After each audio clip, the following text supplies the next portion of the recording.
केवल और केवल अगर ये आप 12 इंपॉर्टेंट क्वेश्चन, ये 12 वीवी, ठीक, वीवीआईएमपी 12 वीआईएमपी क्वेश्चन तैयार कर लेते हो तो इसके बाद आपको कोई भी क्वेश्चन तैयार करने की जरूरत नहीं है। सो हेलो एवरीवन, कैसे हैं आप लोग? तो उम्मीद करते हैं आप सभी लोग बहुत अच्छे होंगे। सो स्टूडेंट, आज की इस वीडियो में हम बात करने वाले हैं क्लास 10 बायोलॉजी के चैप्टर 6 जो कि है जैव प्रक्रम। ठीक है, इस जैव प्रक्रम चैप्टर के हम जितने भी मोस्ट इंपॉर्टेंट लॉन्ग क्वेश्चन इस चैप्टर से पूछे जाते हैं उन सारे क्वेश्चन को हम इस वीडियो में डिस्कस करने वाले हैं। तो अगर आप लोगों को ये लॉन्ग क्वेश्चन अच्छे से तैयार करने हैं तो भाई इस वीडियो को आपको शुरू से लेकर के लास्ट तक देखना होगा, क्योंकि इस वीडियो में हम वो सारे क्वेश्चन एक साथ बताने वाले हैं जो कि आप लोगों के पेपर में हर साल पूछ लिए जाते हैं। इस वीडियो में मैंने हर एक तरीके से प्रीवियस ईयर भी देखा और क्वेश्चन बैंक भी देखा और आपकी जो बुक होती है उसको भी देखा।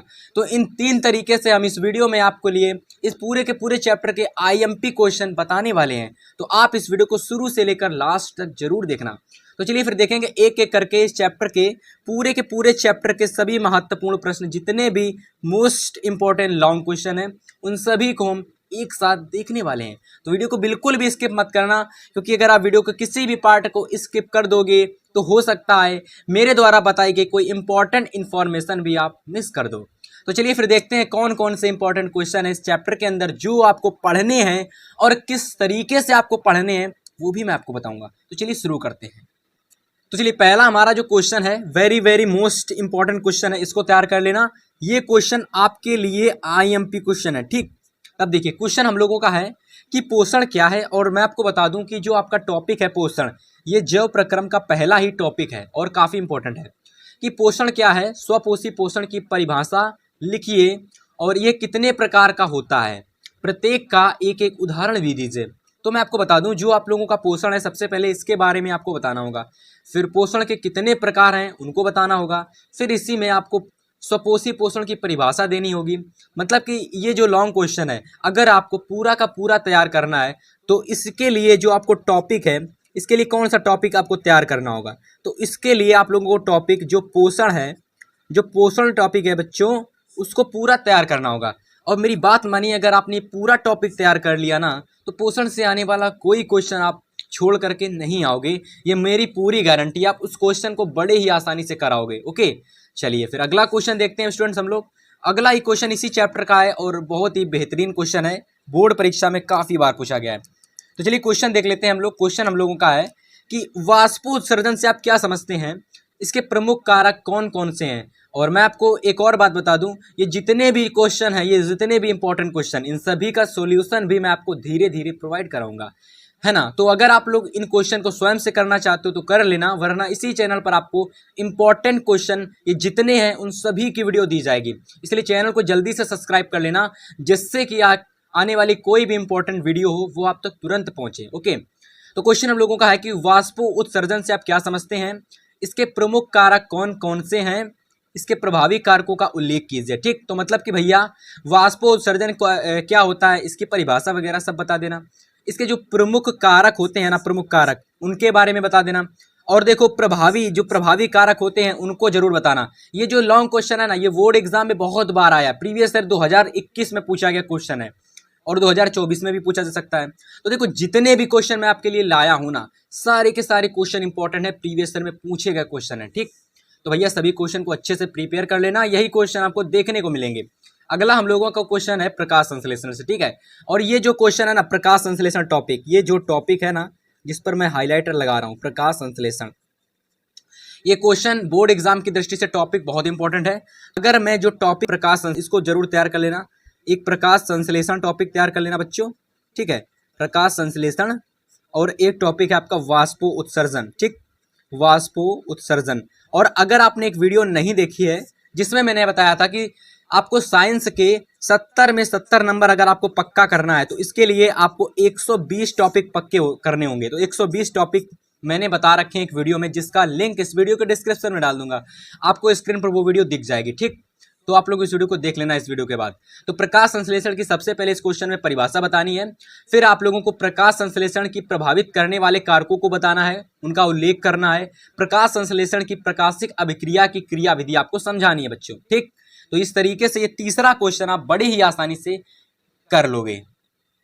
यदि आपने प्रकाश संश्लेषण टॉपिक अच्छे से पढ़ लिया तो इस क्वेश्चन को भी आप बड़े ही अच्छे से कर पाएंगे। ठीक, तो तीसरा क्वेश्चन हो गया। अब हम लोग देखेंगे चौथा क्वेश्चन।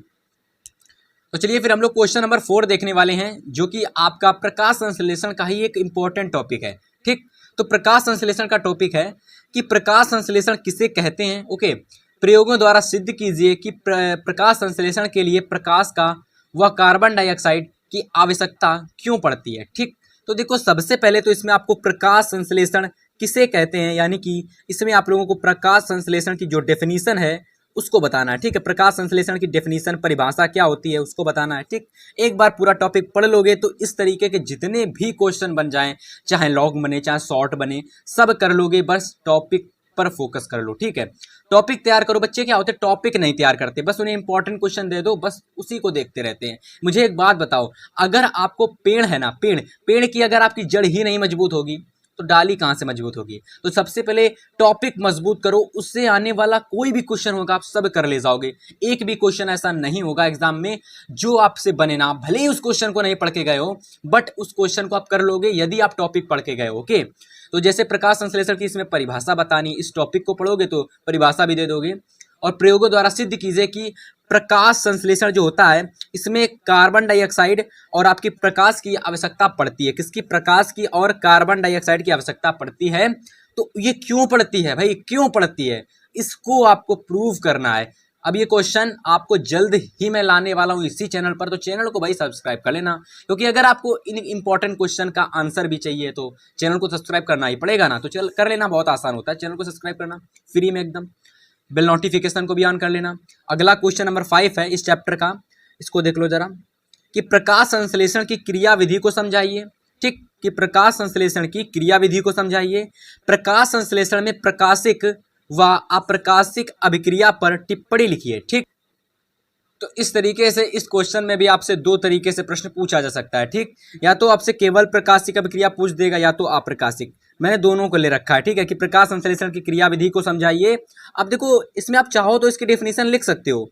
इसमें क्रिया विधि देखो दो तरीके से होती है प्रकाश संश्लेषण की। सबसे पहली होती है प्रकाशिक अभिक्रिया। ठीक, सबसे पहली क्या होती है, प्रकाशिक अभिक्रिया होती है, दूसरी होती है अप्रकाशिक अभिक्रिया। ठीक है, तो प्रकाश संश्लेषण की क्रिया विधि दो तरीके से होती है, प्रकाशिक और अप्रकाशिक। ठीक है, इसमें क्या होता है, फिर प्रकाश की आवश्यकता होती होगी, जो आपका प्रकाशिक अभिक्रिया है इसमें प्रकाश की आवश्यकता होती है बच्चों। अप्रकाशिक में क्या होता है, इसमें नहीं होती है। जायज सी बात है कि अप्रकाशिक मतलब कि प्रकाश की आवश्यकता नहीं होगी। तो देखो दोनों तरीके से आपको ये तैयार कर लेना है, क्योंकि अगर बोर्ड एग्जाम में हो सकता हो कभी कभी परिभाषा ही पूछ ली जाए, क्रिया विधि पूछ ली जाए, तो मतलब जितने भी तरीके से प्रश्न बनेगा आप टॉपिक तैयार करो, क्वेश्चन तैयार हो जाएगा। ठीक है ना। तो वो चीज़ आप लोगों को करनी है जिससे कि आपको हर एक चीज़ तैयार हो जाए। ये नहीं कि भाई रट के चले गए और पता नहीं कोई क्वेश्चन आ गया आप कर ही नहीं पा रहे हो, तो वो तैयार करो ना जो आपके लिए सफिशियंट है। क्वेश्चन नंबर 6 देखते हैं। चलिए आगे का क्वेश्चन नंबर 6 हम लोगों का है कि मानव पाचन तंत्र का नामांकित चित्र बनाइए। अब देखो ये क्वेश्चन मैंने वैसे पढ़ा रखा है, ठीक, पढ़ा रखा है, आप देख लेना चैनल पर मिल जाएगा आपको, वैसे मैंने पढ़ा रखा है कि मानव पाचन तंत्र का नामांकित चित्र बनाइए तथा यकृत के कार्यों का वर्णन कीजिए। भाई मानव पाचन तंत्र क्या होता है इसके बारे में बताइए, इसका नामांकित चित्र भी बनाइए, इसमें यकृत के जो कार्य होते हैं, यकृत क्या कार्य करता है उसका वर्णन करना है। ठीक है, तो अच्छे से तैयार करना, इंपॉर्टेंट है एग्जाम के लिए। चलिए क्वेश्चन नंबर 7 देखते हैं हम लोग। तो क्वेश्चन नंबर 7 आपका है कि हृदय क्या है। आपको पता होगा हम लोगों का हृदय होता है, और ये जो हृदय वाला क्वेश्चन होता है दो तरीके से बनता है। बनने के लिए तो किसी भी तरीके से बन सकता है, बट मेनली दो तरीके से बनता है। देखो पहला टाइप है कि हृदय क्या है, एक लेख द्वारा स्पष्ट कीजिए कि ये पंप के रूप में कार्य करता है। ठीक है बच्चों, ये पंप के रूप में कार्य करता है। अब आपको ये बताना है कि पंप के रूप में क्यों कार्य करता है। ओके, तो भाई क्वेश्चन को किसी भी तरीके से पूछ सकता है, लेकिन करना क्या है, ये करना है कि क्वेश्चन के टॉपिक को तैयार करना है। हृदय जो आपका टॉपिक है हृदय, इसको पूरा तैयार कर लेना। और मैं बता दूं एक एक टॉपिक आपको बहुत अच्छे से डीपली पढ़ाने वाला हूं इसी चैनल पर। तो यूपी बोर्ड एग्जाम 2024 या फिर एमपी बोर्ड एग्जाम झारखंड, जितने भी बच्चे हमारे साथ जुड़ रहे हैं, ये मान के चलें अगर आप F2 4 क्लासेस के भैया हितेश भैया के साथ जुड़ जाते हो तो आपको साइंस में 95 प्लस मार्क्स लाने से, मैथ में 95 प्लस मार्क्स लाने से, सामाजिक में 95 प्लस मार्क्स लाने से कोई नहीं रोक सकता यार, कोई भी नहीं। ठीक, बस आप चैनल के साथ जुड़े रहिए। अगला क्वेश्चन नंबर आपका 8 है। 3 से 4 साल का एक्सपीरियंस है भाई, 3 से 4 साल का। 8वां क्वेश्चन हम लोगों का है कि मानव हृदय की अनुदैर्घ्य काट। देखो मैंने कहा था दूसरे तरीके से भी ये प्रश्न पूछा जा सकता है। तो देखो दूसरे तरीके से कैसे पूछेगा, इसमें क्या कह देगा कि मानव हृदय का, जो मानव हृदय होता है उसके अनुदैर्घ्य काट का या फिर व्यवस्थात्मक काट का नामांकित चित्र बनाइए। ठीक, दो तरीके का होता है। देखिए सबसे ज्यादा बोर्ड एग्जाम में जो पूछा जाता है वो होता है अनुदैर्घ्य काट का नामांकित चित्र। कभी कभी आपसे बोर्ड एग्जाम में व्यवस्थात्मक काट का भी पूछ लिया जाता है। देखो व्यवस्थात्मक काट का मतलब होता है बाहरी संरचना, अनुदैर्घ्य का मतलब अंदरूनी संरचना। ठीक, तो इनका क्या करना है, चित्र बनाना है और उसकी संरचना का वर्णन करना है और इसके बाद तीर की संरचना से सहायता से रुधिर परिसंचरण का मार्ग प्रदर्शित करना है। ठीक, तीर की सहायता से इस तरीके से, ठीक, घुमा के तीर की सहायता से रुधिर परिसंचरण का जो होता है ना वो मार्ग, उसको आपको प्रस्तुत करना है इसमें। ठीक है, प्रदर्शित करना है। तो इस तरीके से ये 8वां हमारा क्वेश्चन चुटकियों में आपसे हो जाएगा जब आप लोग टॉपिक पढ़ोगे मानव हृदय। ठीक है, हृदय टॉपिक पढ़ोगे, चुटकियों में सारे क्वेश्चन बनेंगे, चाहे लॉन्ग हो चाहे शॉर्ट हो चाहे एमसीक्यू, सब बन जाएंगे, कोई दिक्कत नहीं होगी। केवल और केवल टॉपिक पढ़ो भाई। एग्जाम के लिए इंपॉर्टेंट है टॉपिक, पेड़ के लिए इंपॉर्टेंट है जड़। जड़ से होने से डाली मजबूत होती है और घर में अगर नीचे वाला कमरा, छत अगर मजबूत करनी है तो नीचे मजबूत करना होगा। ओके, तो भैया 8वां क्वेश्चन कंप्लीट हो गया। अगला हम लोग क्वेश्चन नंबर 9 देखते हैं। तो फिर चलिए अगला क्वेश्चन देख लेते हैं। अगला हमारा क्वेश्चन 9 है कि पौधों में जल का परिवहन किसके द्वारा होता है। देखो आपको मैं बता दूं, जो पौधे होते हैं, अब भाई इनके अंदर, जड़ों के अंदर, इनके हर एक डाल के अंदर पानी पहुंचता है। ठीक, पानी जाता है, लेकिन जो पानी होता है, ये जो जल होता है, ये कैसे जाता है, ये पेड़ के अंदर कैसे प्रवेश करता है। तो पौधों में जल का परिवहन किसके द्वारा होता है, यानी किसी, कोई पौधा है, कोई आपको पौधा दिखा, ठीक, कोई एक पौधा दिखा। अब मान लीजिए कभी कभी क्या होता है कि पानी बरसता है। ठीक, पानी तो बरसा, लेकिन पानी तो भैया इस तरीके से बरसा है कि सारा का सारा पानी तो पत्तियों पर चला गया। लेकिन कहीं कहीं दिखाई पड़ता है कि भैया कहीं पानी जाने की संभावना नहीं होती है, लेकिन पेड़ से पानी टपक रहा होता है। पेड़ के जो, ये पेड़ से छोड़ो भाई, जो पेड़ की जो डंगारें होती है ना, उनमें पानी जाता ही नहीं है, लेकिन फिर भी वहां से पानी निकल रहा होता है। ऐसा क्यों होता है? क्योंकि भैया जो पौधा होता है उसके अंदर जल प्रवेश करता है। तो अगर किसी चीज के अंदर जल प्रवेश करेगा तो ऊपर से पड़े ना पड़े, अंदर से तो जल गया है तो बाहर तो निकलेगा ही निकलेगा थोड़ा बहुत। तो उसी तरीके से जो जल होता है, कभी कभी आप देखेंगे कि वो टिप टिप टिप टिप करके बाहर निकलता है। ठीक है, हल्का हल्का जैसे कि पसीना निकलता है, उसी तरीके से पेड़ों में। ओके बच्चों, तो भैया इस टॉपिक को तैयार कर लेना। ये जो टॉपिक आता है कि पौधों में जल का परिवहन किसके द्वारा होता है, इसकी क्रियाविधि को समझाइए डिटेल में। 7 मार्क्स में क्वेश्चन पूछ लिया जाता है, इसको तैयार कर लेना, इंपॉर्टेंट है। अगला क्वेश्चन नंबर हमारा 10 है, केवल और केवल ये 12 इंपॉर्टेंट क्वेश्चन तैयार कर लो, इसके बाद कोई भी प्रश्न इस चैप्टर से नहीं बनने वाला। और अगर हाँ बनता है ना, तो आप हितेश भैया को इसी वीडियो में आकर के क्या करोगे भाई, सब्सक्राइब कर देना, अनसब्सक्राइब कर देना, गोली मार देना यार। इससे ज्यादा क्या कर सकते हैं भाई, क्योंकि यूट्यूब वाले वैसे भी आपको अफवाह फैला रहे हैं, गोली मार देंगे। अरे भाई कैसे मार दोगे, कोई वो थोड़ा नहीं है। चलिए 10वां क्वेश्चन देखते हैं फिलहाल, कि रक्त परिवहन से आप क्या समझते हैं, कि रक्त परिवहन से आप क्या समझते हैं, ये कितने प्रकार का होता है, लसिका परिवहन कार्यों का उल्लेख कीजिए। सबसे पहले जो रक्त होता है इसका भी शरीर में क्या होता है, परिवहन होता है, मतलब एक जगह से दूसरी जगह तक जाता है तो उसको परिवहन कहलाते हैं।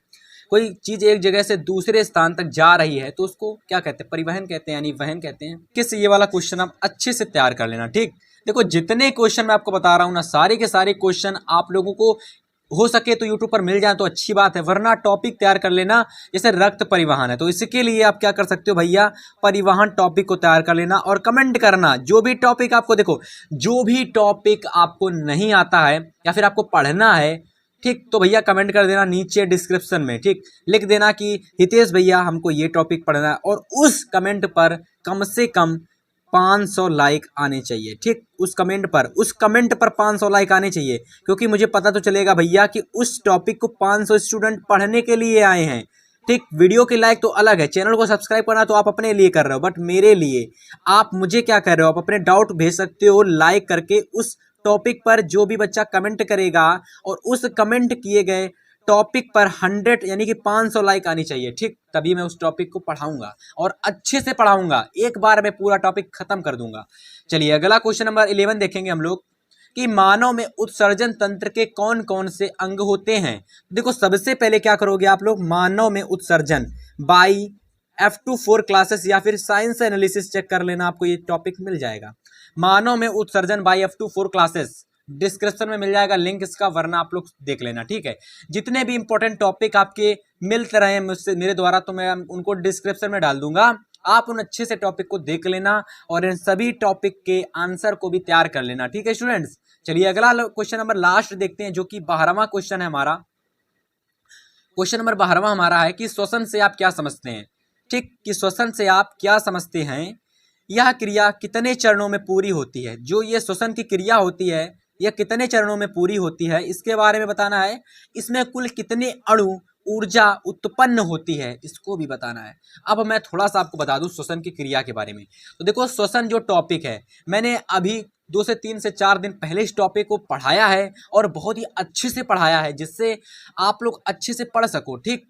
तो भैया इसका जो टॉपिक है उसका लिंक आपको डिस्क्रिप्शन बॉक्स में मैं दे दूंगा। आप इस टॉपिक को, श्वसन टॉपिक को अच्छे से पढ़ सकते हो और इसके नोट्स भी बना सकते हो।